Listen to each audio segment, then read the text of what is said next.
Good morning students. पिछले lecture में मैंने आपको वाटर यूज एफिशिएंसी के बारे में बताया था।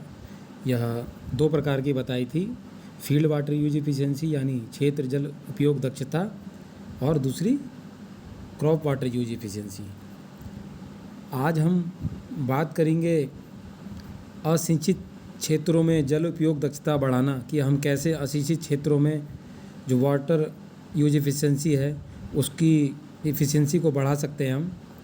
तो देखिए, कम वर्षा वाले क्षेत्रों में वाटर यूज एफिशिएंसी को बढ़ाने का मुख्य लक्ष्य फसलों उत्पादन हेतु उपलब्ध वर्षा जल के अधिकांश भाग को संरक्षित कर उपयोग में लाना।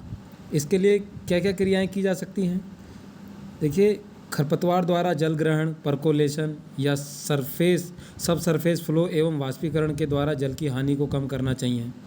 इसमें वीड कंट्रोल, टिलेज में निराई गुड़ाई और वर्षा ऋतु की फसल की समय से कटाई करनी चाहिए, मल्चिंग करना चाहिए।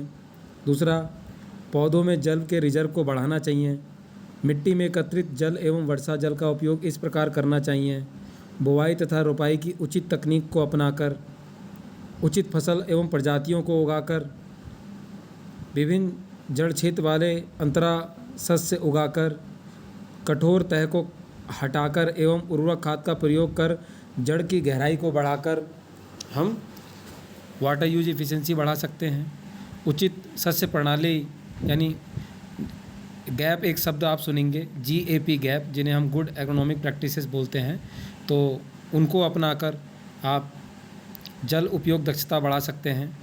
फिर तीसरा, वर्षा जल या प्रेसिपिटेशन जिसको बोलते हैं का अधिकांश हिस्सा भूमि में अवशोषित किया जाना चाहिए। इसके लिए आपको रन ऑफ कंट्रोल करना चाहिए।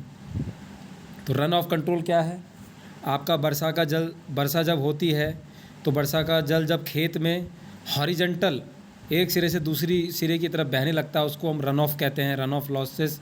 तो उसको हम कंट्रोल करें, इन्फिल्ट्रेशन को बढ़ा दें, हम ऐसी मेड़बंदी करें जिससे पानी अधिक समय तक खेत में रुके और पानी ऊपरी सतहों से निचली सतहों को चला जाए, तो इन्फिल्ट्रेशन को बढ़ा दें।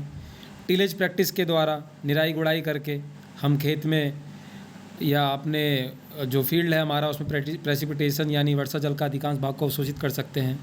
वाटर हार्वेस्टिंग यानी और रिसाइकलिंग ऑफ वाटर यानी वर्षा के जल को पॉन्ड में स्टोर करके हम वाटर यूज एफिशिएंसी को बढ़ा सकते हैं। अब देखिए, अगला यहाँ टॉपिक है कि इरिगेशन एफिशिएंसी। इरिगेशन एफिशिएंसी क्या होती है?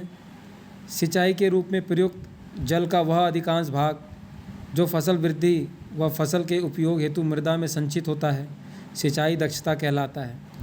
जब सिंचाई दक्षता का आकलन फार्म में सिंचाई जल गिरने के समय में किया जाता है, तब इसे हम फार्म इरिगेशन एफिशिएंसी कहते हैं। और जब खेत में मापी जाती है तो हम इसे फील्ड इरिगेशन एफिशिएंसी या डाइवर्जन बिंदु पर मापी गई दक्षता डाइवर्जन ऑफ प्रोजेक्ट एफिशिएंसी कहलाती है। तो इरिगेशन एफिशिएंसी क्या होती है? देखिए, फसल के विकास के लिए मिट्टी में एकत्रित जल बटा सिंचाई के रूप में उपयोग किया गया जल इंटू 100। इस फॉर्मूले से हम इरिगेशन एफिशिएंसी निकाल सकते हैं। फिर आगे, सिंचाई के जल की हानि के मुख्य स्रोत कौन कौन से हैं? जल अपवाह या अपधावन, जिसे रन ऑफ मैंने आपको बताया था, जल का खेत से निकलकर बहना रन ऑफ कहलाता है। तेज़ वर्षा या अधिक सिंचाई लगाने पर खेत की मेड़ कमज़ोर हो जाने से जल की हानि होती है। नहरों या सिंचाई की नालियों के किनारे मेड़ कमज़ोर होने पर भी इस प्रकार पानी नष्ट हो सकता है। दूसरा, सीपेज या परकोलेशन यानी रिसाव और अंतःस्रवण। इस प्रकार से जल की हानि का वर्णन पूर्व में किया जा चुका, यानी आपकी जो सिंचाई नाली है उससे आपका पानी बाहर को जाए, लेटरल मूवमेंट करने लगे, यानी आपका बहना शुरू कर दे नाली से निकलकर, उसको हम सीपेज कहेंगे। परकोलेशन यानी भूमि के डिफरेंट जो संस्तरों है ज़मीन के अंदर, जब पानी का वर्टिकल ऊर्ध्वाधर गति होने लगे और वो मृदा के विभिन्न संस्तरों से होकर ज़मीन में गहराई तक चले जाए, तो उसको हम परकोलेशन बोलते हैं, यानी अंतःस्रवण। तो इस प्रकार से भी जल की हानि होती है। तीसरा, जल सतह या मृदा सतह से वाष्पीकरण।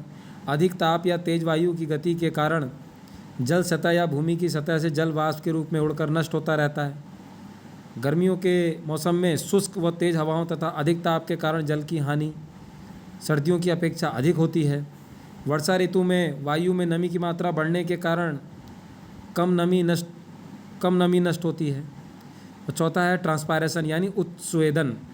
खरपतवार फसल के पौधे लगातार जल वाष्प के रूप में मृदा जल को नष्ट करते रहते हैं, यानी जब वो श्वसन की क्रिया करते हैं तो उसमें पानी को भाप बनाकर भी अपने भागों से छोड़ते हैं हवा में, जिसको हम क्या कहते हैं, ट्रांसपायरेशन। आगे हम बात करेंगे सिंचाई के जल को नष्ट होने से बचाने के उपाय। थैंक यू बच्चों।